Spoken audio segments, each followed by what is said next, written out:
Good afternoon, everyone. My name is Jerry Grady, and I am a partner in UHY LLP. I head up the staffing industry practice unit for UHY. And here today with me is Larry Kidd of Hire out of Jackson, Ohio. And we've asked Larry just to join us today to provide a little bit of information of his firm and to give our listeners today just an idea of what and why he does work with UHY and what we brought to the table for him. Larry, thank you. Love having you here today. Thanks, Jerry. It's a pleasure being here. If we could, why don't we start off by giving us a little bit of what Hire does, how long you've been in business, and what some of your background is. Sure. Hire was actually, when we originally formed the company, was in 2006 under the name Reliable Staffing Services. And the reason I formed it is because I owned 2 or 3 other businesses, including a third-party warehouse and a light manufacturing company, and we just couldn't get people. So I challenged our management staff, and lo and behold, we formed Reliable Staffing Services and continued with that name for years until we end up competing in another market that had a name similar to ours. We changed it to a DBA of RSS Staffing, and we did a refresh last year and changed the name to Hire. We thought, that we could, go head to head with our competitors with Reliable Staffing or RSS Staffing, but rather than do that, we would rather invest in a completely different direction and went with Hire. We're primarily a light industrial supplier of staffing, but we do play in many other fields. Since our roots were in rural southeastern Ohio, you had to do a little bit of everything to really make everything work. And we haven't forgotten our roots. So, we're not opposed to placing everything from a CEO, CFO, CIOs, but we also place hourly line workers and supervisors and engineers. So we do a little bit of everything, but primarily we're light industrial. Excellent. So that leads me to the question is, and I've been down to your place a few times down there in Jackson, pretty close to, if I remember correctly, the West Virginia line. So what made you want to go out? What was your factors of why you had to go find another firm, or what were some of the things that you weren't finding or getting from your current local firm that really, enticed you to go get something that's, 300 miles away to help you out? Well, we were with a local accounting firm when we formed the company, and it was a 1 or 2 person shop. And while they did a great job and really tried and were responsive, they just didn't have the depth of knowledge that the type of accounting firm that we were seeking. And I met you, Jerry, at several of the conferences at American Staffing Association and others, Ohio Staffing Association, and we've talked for years about, what UHY could bring to the table. And, so I talked to our chief financial officer, and I decided it really made sense to move to a firm that really, really, truly understood staffing. It's a different animal. It's not your run-of-the-mill business, and there's a lot of intricacies in the staffing industry that, you and Allison and your team truly understand. And a local accountant, a small guy, even a larger firm that doesn't specialize in staffing, just don't get it. So, we moved to UHY 2 to 3 years ago, and it has absolutely been phenomenal for us. It's you guided us on changing, the way we do our taxes. You provide consulting services, and we can work with comparisons with other staffing firms. We meet with you and Allison, but on a regular basis to, review where we are and where we need to go. You help us set our strategy. And in the next steps, we're looking forward to some M&A work, and, your contacts and your understanding of the industry, what to look at, where to buy, where not to buy, is going to be invaluable for us in these next steps. Oh, that's excellent to hear. We really appreciate those comments, Larry. That makes us feel good. We're glad that we were able to service you. And I know, for the listeners out there today, We are rooting for Ohio State, just so you know, Larry. Being in Ann Arbor, it is very difficult for us to do it, but I think you guys have a shot this year. I'm really hoping that you guys can pull it off, because I think we're all tired of the Saban run, and we just like Yes, to have a little bit of Ohio State run we to would finally appreciate happen. But this is your only year. That's it. 1 year and out. We're done. Um, that. Fair but enough. I love the sports, anomalies and the sports camaraderie that happens among, business people, and you are an extremely competitive guy, and you brought something up that really hit me when you said it, and that was the merger acquisition side of what you're trying to do. Why would someone like you down in, Jackson, Ohio, why would you want to take on more? Why would you want to grow bigger? What is driving, you guys to do that? What are you really looking to accomplish when you do that? Well, actually, it's funny you bring that up because we're in the process of doing a strategy with our management team and looking at how we're going to allocate and where our expectations are from our source of revenues. And we have a target number that we want to hit in a certain number of years, and we recognize we cannot do that organically. We have to do some M&A work to be able to do it. That's part of it. The second part of it is 100% of our business is currently in Ohio. Now, that doesn't mean that we don't pull employees from other locations. We have 3 locations in Ohio. Ohio's been great to us, but quite frankly, we have too many eggs in one basket, and we're looking to diversify our locale, as is we are our light industrial business, and spread it out a little bit in case one of them really takes a dive, whether it be light industrial or Ohio, that we're somewhat protected. So we're looking at some of the southern states that are a little more friendly to business. I mean, Ohio's done a fantastic job over the last 10 years, but there's still states such as Texas, Tennessee, and Florida that are very, very attractive to us. And if we can find opportunities in those areas, it'll help us diversify our portfolio. Excellent. So diversification seems to be a key area that you're shooting for. Would that also include diversification of your the industry that you're currently in light industrial, taking it outside of that as well? Absolutely. Absolutely. We have part of our strategy is including taking a percentage of our business and going after a different market type. We're still trying to develop what that looks like. And quite frankly, when we're complete with that, we're going to run it by you and get your opinions on it.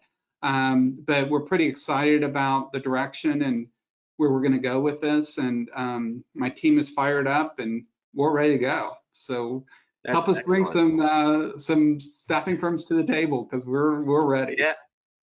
I mean, one of the things I will tell you is that we are seeing a lot of consolidation like we saw back in 2007, 2008. What's interesting is when you look at the companies that came out and started in that 2006, 7, 8 period, the stronger ones right now know exactly what to be doing.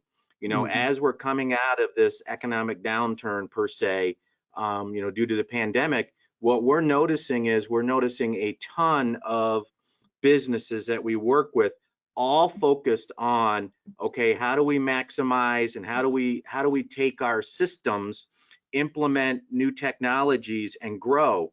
And I know that's one of the things that you had done over the last 12 months as well, is that you guys were implementing some new technologies and hiring some quality staff and adding a really nice foundation, what I like to call that infrastructure, to allow you to grow. As a business owner, what would you say to some people who may not think like that? What would you say to them on why you did something like that and where you were investing in a downturn? Well, that's a great question. And had we not been proactive, a lot of that was due to my chief financial officer that had the foresight of saying, we need to look at some automation. And we did this pre-COVID, barely pre-COVID, but pre-COVID. And we, within probably the year before COVID hit, we started automating a lot of different, things. We started the team meetings. We started laptops for everybody. We started internet phones so people could move back and forth, just in case. We didn't know what was going to happen. And when the pandemic hit, we were set pretty well, even online applications and full onboarding online, and the whole gamut. We went as automated as we possibly could. Partially, we did it to help reduce costs, in the long term. Obviously there's a short term, larger investment, but the long term we felt Right. that it was smart, but also just to have more flexibility and ability. For the first time ever, we hired somebody from outside of Ohio to do some recruiting for us, and she's based in Florida, and does all her recruiting for Ohio. And then the pandemic hit, and it was like we were prophets, because we knew we were able to, without a beat, just move forward. And had we not done all that, I'm not so sure we would have survived, Jerry. It Right. would have been very, very challenging. We would have been scrambling.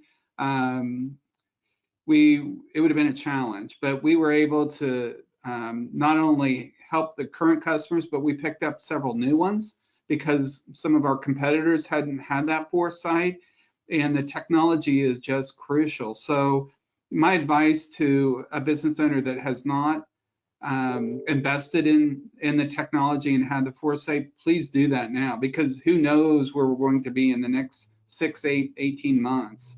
I mean, 6, 12, 18 months. Yeah, It's I going to agree. be. I don't even know where I'm going to be in 12 minutes, Larry. So, I agree. 12 months, 18 months. We are definitely in crazy times. I always like to tell my clients that, I've been doing this for 36 years, and I will say that the last 18 months have been the roughest 18 months I have ever been through, between a tax law change, a pandemic, and then a PPP loan process, and now another PPP loan process and another economic, stimulus plan put in place. I mean, it's like we just have none of us, not just us, but any business just has not had the time to take a step back. So I've been asking a lot of my clients is, what are you guys doing just to enjoy a little bit of life? Because without that home work balance life, that's where I worry about my clients right now, is making sure that they also get a little bit of time to enjoy life and not just work completely on the business, but also work on themselves. Is there anything you've been doing lately just to make sure that you keep that moving for you? There is. When we probably it was April, May, June time period. Um, we did have a short furlough, but we called people back fairly quickly, probably within 2 to 3 weeks, because we recognized Okay. that, okay, well, we didn't know what was going to happen, so we did have a furlough, and then we called them back because the business it didn't stop. In fact, it picked up. But during that time period, I did a couple things. I increased those that were under the pay range that would have been equitable for the unemployment, plus the extra incentives that the government was giving, allowed them to make at least, if not more than they would have made sitting on home and unemployment, and they had as much time off as they needed during that time period Excellent. without taking any PTO time. So if they decided that, hey, I need a day off because it's hectic and difficult and challenging, my family's, they had it, and it was without question and concern. During the year, we had several check-ins with people. We encourage folks to take time off, take a day, take a half a day, whatever you need to do to go do what you need to do. We tried to have 2 gatherings during COVID. One was successful. The second one was a Christmas party, which just didn't work out. So we tried it. We had everything scheduled, and then we had to reroute and did it on Zoom. But it worked. It was fun. We really rewarded our people. I paid all bonuses in June, because I knew people would be concerned about the money. So I said, look, we're going to give you what we anticipate giving you in December. We're going to give it to you in June. There won't be a December bonus. So they got that plus the extra money that we gave them for would have been equivalent to unemployment and then others.